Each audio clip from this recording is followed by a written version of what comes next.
packed. And I promise you the next 30 minutes should be equally exciting for us, because what Sangeeta said, there is still amount of ambiguity left when it comes to sustainability. Collectively on the panel we have the wisdom and the experience that they bring together. I'm sure they unfold in the next 30 minutes and will be very exciting and learning for all of us. But just to start and set the tone, I would love to hear from each of the panelists, what does sustainability means to you at the very basic? So we can start with Mr. Patil. I think what we strongly believe in is, Earth is our primary client for any development on the Earth. And whatever we do on the Earth has to be in the favor of Earth first. And that's what the sustainability is represented in short. I think as probably the grammatic meaning of sustainability is to sustain, to stay there for years to come. And we all these days had probably some materials and technology that would just keep away. And therefore the sustainability today means coming out with certain solutions wherein we can use the materials which would stay long, which will be cost effective, and which will be environment friendly. I think that's the way I would put it. Yes, Subha. Actually, I have already said a lot, but still I will recall one definition of architecture which I learned from my professor Part-III in BKP's College of Architecture. That definition is, what is architecture? Well, architecture is a conscious creation of utility and space.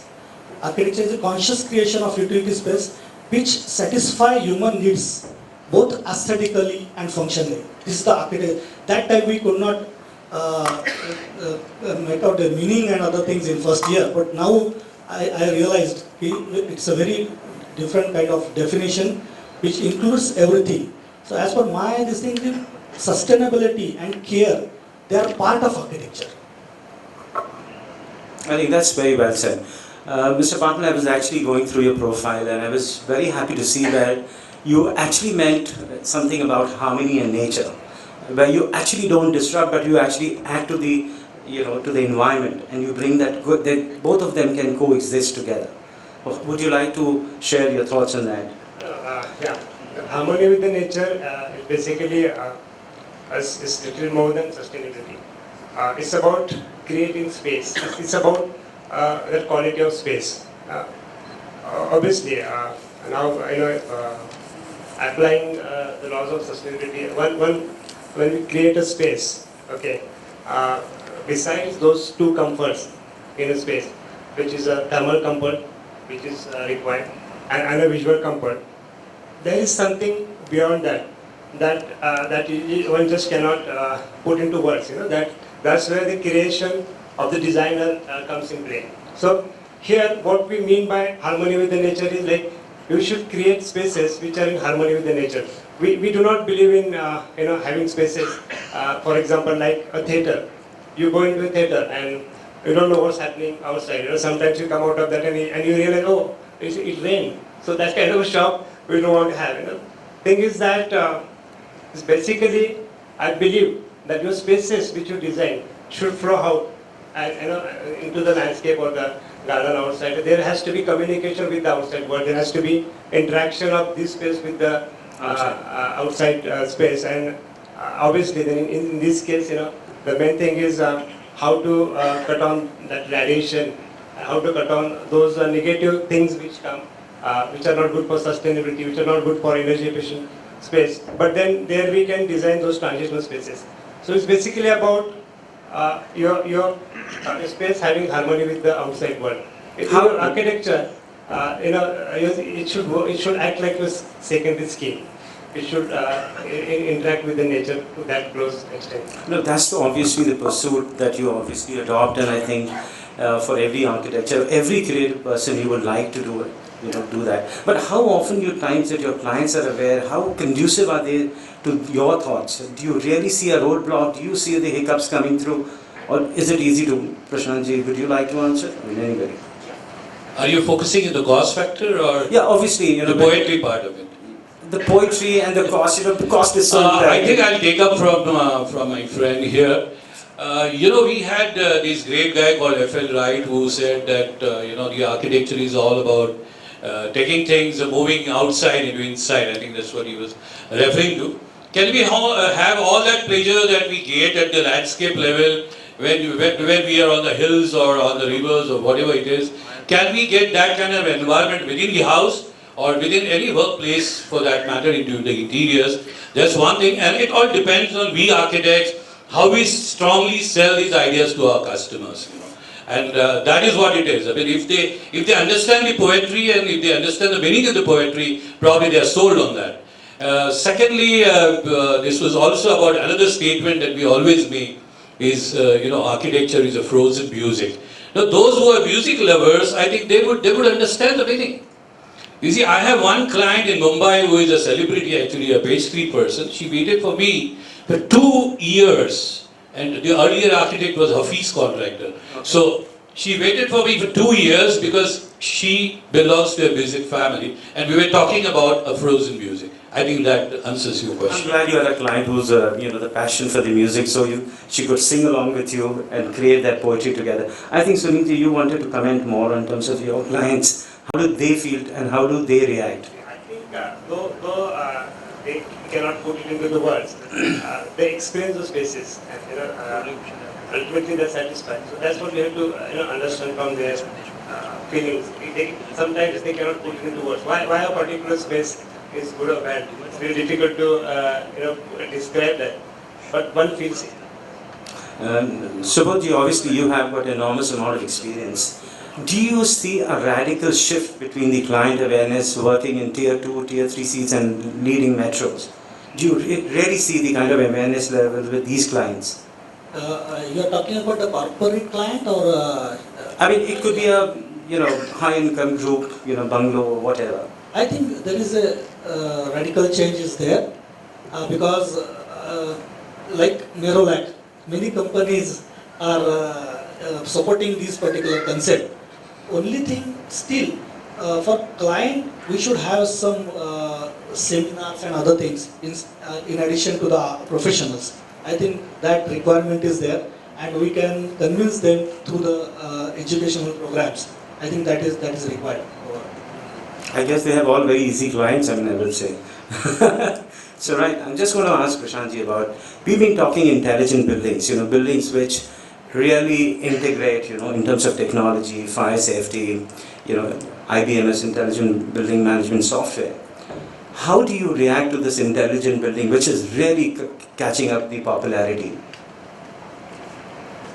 I don't think the intelligent buildings or any subject of that kind would affect the sustainable approach of the architectural planning and overall, putting up things right. Because basically, each of these disciplines probably are depending on the materials. Now, when it comes to materials, the architects today have to be aware about, the qualities of the material in terms of, as you were talking about, exhaling some kind of gases which are going to be harmful. I think I will come back to your question again, whether the clients are aware about all this. I think if you take up the scenario in the Asian subcontinent, where I believe around 80% of the development of the world is happening, most of the clients today have become very, very concerned about the health factor, number one, and number two, the kind of environment that is created by the architects within. If you're talking about Solaris or any kind of buildings, particularly those in China and Singapore and in Hong Kong, I think most of the customers have become aware. Now the question is whether the Indians would accept it. I give you, I think, in our discussion a simple example. A few years ago, we were using asbestos cement sheets and they were costing hardly anything. It was almost a peanut cost. And when I started marketing for galvanum sheets for the first time, it was costing around 5 times the asbestos sheet cost. But then I told my client, look guy, if you use asbestos sheet, it is going to exhale something which is going to be harmful and probably leading to cancer, like my lady here also said. I doubt about it, but then that's a statement she made. So the moment we talk of cancer, then people started jumping into galvanum. And today, if I recommend asbestos cement, they said, no, our material is galvanum. So is it the fear psychosis that worked or is it really the consciousness? No, it's really the consciousness. So you never feel that, saying that it's a fear that you get into a cancer and probably... No. So that I don't think that language is required right now. Okay, all right. So how do you look at, Suniji, in terms of... I think your question is how these new technologies or intelligent building means you're talking about automation in the building. Yeah, so I think I would like to give a very simple example how we can use these technologies to achieve sustainability in architecture. Take example of this occupant sensor light. Now in a public building, in some areas like a lavatory block or some corridors, where if you use occupant sensor lighting, I think there will be a lot of energy saving. So this automation, this kind of new technology, there are again some, these days we're using a lot of luvers, because in India is a tropical country, and actually we cannot afford to have a glass facade, because it's a tropical country and you can have a lot of heat radiation inside. So we're using luvers. So we can use these days, sometimes by using luvers, you don't get the sufficient light. So we need to have the luvers which can move as per the sun path. So here that technology can be used, which are sun trackable luvers. So I think this automation and new technology will definitely help us in having a sustainable architecture. True. Yeah, I'll a little give me a time sometime, because he added an example. So let me add an example. Most of the architects, they love to have water bodies with it. We love water. Whether it is a still water or a flowing water, whatever it is, my friend here is expert on water. So this particular water, we require pumps to run this water, to circulate the water. And most of the times we design this, and a few years later, if you go into these spaces, most of the fountains are not working, most of the water is not running, and this is all because of electrical energy. Now, what I did was, I simply put up all the solar panels on the top, converted that energy into the electricity, and connected it to the pumps. Today, they don't bother whether the water is flowing or not flowing. All the ponds are having water, and the entire water is flowing wherever I want to flow. I want them to flow within the interior spaces. So that's something which the modern things can add up to. Subodh, I have a question for you. What do you think in terms of achieving, total sustainability? How important it is to choose the right material? Yeah, I think that question I had explained in my particular presentation. Like not professor and architect Prashant Deshmukh, because he's a professor of architecture. Regarding asbestos, he has given example of asbestos sheet, and now we are using these zinc and aluminum sheets. That material is very important because maintenance point of view. Hello. Because in the same cost, actually, I have checked that what I used the Proflex system, almost the cost is same, but there is maintenance free, also aesthetic is there, and the purpose of the client will be solved, like I said, bird droppings and other things. It will be solved because of this latest material, and also we can achieve, we can create different forms which are aesthetically appealing. So both things are essential for choosing this particular material. I mean, how important you look at sourcing material locally and giving it more prominence? I think, you see, the materials actually is a first step towards sustainable approach, because that will reduce the cost. And most of the times, the traditional systems of construction, they need to be modified. I think I was sharing with you about the fusion method. Fusion is one method where you use local materials and you use the modern technology, try to club them up to give the maximum effect. Now this is something which will reduce your cost, and the local material used will definitely, because my craftsmen are going to be used to that technique, so they will obviously give me the best results out of that. Many times in most of the areas, whether be it in interiors or exteriors, or even we are talking about the roadscapes and things like that, most of the times the local materials come to and use rather than importing these materials from abroad. Right. So I believe that the local materials really goes for a very big say in this. I would just like to add to what these two people have already said. I think while choosing materials, if you use local materials, that's what we call as vernacular materials in our architecture language. And the techniques, a lot of sustainability can be achieved because we can save on energy, energy in terms of transportation, energy in terms of manufacturing process, and also the cost. As most of us are architects here, we have a myth. We think that using vernacular material means your building is going to look traditional kind. We cannot create a modern structure, modern looking structure by using vernacular material, but that's absolutely wrong.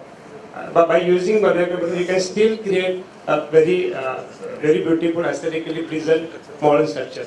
And I think wherever it is possible to use stone, we can use it because it really creates a good thermal mass. And as he talked about the life cycle of the building in terms of materials, again after demolition, it can again go back to the earth in the same form. So we have to, first do the site analysis, find out what are the resources and the materials available around the site, and then we can think about importing whatever, if at all we are doing it. I can give example of this occupancy sensor. If you are using occupancy sensor, you can save a lot. So you have to import it, there is no problem, but that is a part of sustainability. That is as per my opinion. I'm just going to give you an example. A friend of mine, he's a hotelier. He's Mr. Himmat Nan, and then he owns a property called Tree of Life. Now, Tree of Life is in Jaipur. Now, this whole hotel is about 26 suites that they do, and it's a very high-end hotel. And the owner has gone to take all local materials, limestone, everything sourced within 50 kilometers. And he's also used the resources which is available within 50 kilometers. And to him, sustainability means a little more to this, that he gave employment and education to all the family members. Now that's something which is very heart-touching in terms of sustainability. So I'm glad we touched upon the sourcing of the materials. But I think in our keynote presentation, the gentleman obviously said that we are not in love with certification, but you like it or don't like it. People do flaunt it, especially in hospitality. You see this ratings of the hotels. Like for example, the first platinum rated hotel, which is your ITC Gardenia in Bangalore, the architect has really gone on the records and have obviously used as one of the biggest marketing tool. So I would like to ask my panelists, what's your view on certification? How do you think it's imperative? Does it add value, or do you really don't believe in it? Sunil, from you, sir. Yeah, certification maybe is required because maybe in future, I don't know whether it is already started in India anywhere, that they might have some concessions for the building tax and all that. That's happening in US now. But I think in certification there are a lot of problems. Like we are doing a couple of projects with Griha now. Out of 95 compulsory points that one has to earn, unfortunately for architectural planning there are only hardly 5 or 4 points. Okay, rest of the points are given to various things like non-smoking sites, which is hardly anything is there in design design or a lot of other things like there are some good points as well like workers hygiene and their sanitation and the things. But I think these rating systems they have to, Leeds is not Indian, Leeds is American, so they have to modify themselves for Indian conditions. And even the Griha, I think these two are the rating systems right now available in India. They really need to look at it from architectural point of view, and there's one more issue I would like to add. There is something called post-operative, and in all rating depends on that. So if you want to encourage more and more architects to go for rating systems, which will probably encourage people to go for green building as well, then you need to probably have 2 different sections. Architecture section should be different, where the building should be given a rating for architectural design, and then it can be given a second section could be for its operations. And then I think more and more people will go for rating systems. But today, if we have to go for rating systems, we don't know whether we can get it because the post-operative in some cases is not in designer's hand. So I think they need to work on that and modify it to suit our practices. Would you like to make a comment? Yeah, I think you were touching about hospitality. I started my career from there. Hospitality industry architect has to be a bit more marketing guy, and because the ROI is very important, return on investment. Now, if you're talking to clients about return on investment, they would choose an architect who would give maximum return on investment. Now, maximum return on investment would probably, of course, add so many other factors in hotels. But then this is one of the major criteria all across the globe where the customers do really care whether the hotel is having some rating. And if he is having the top rating, obviously they are prepared to pay a few thousands more. I'm talking about euros and dollars. Okay. No, absolutely. When you check in a hotel, if it is a green hotel, you obviously see the difference. And how you conserve water. I mean, I was talking to one of my clients.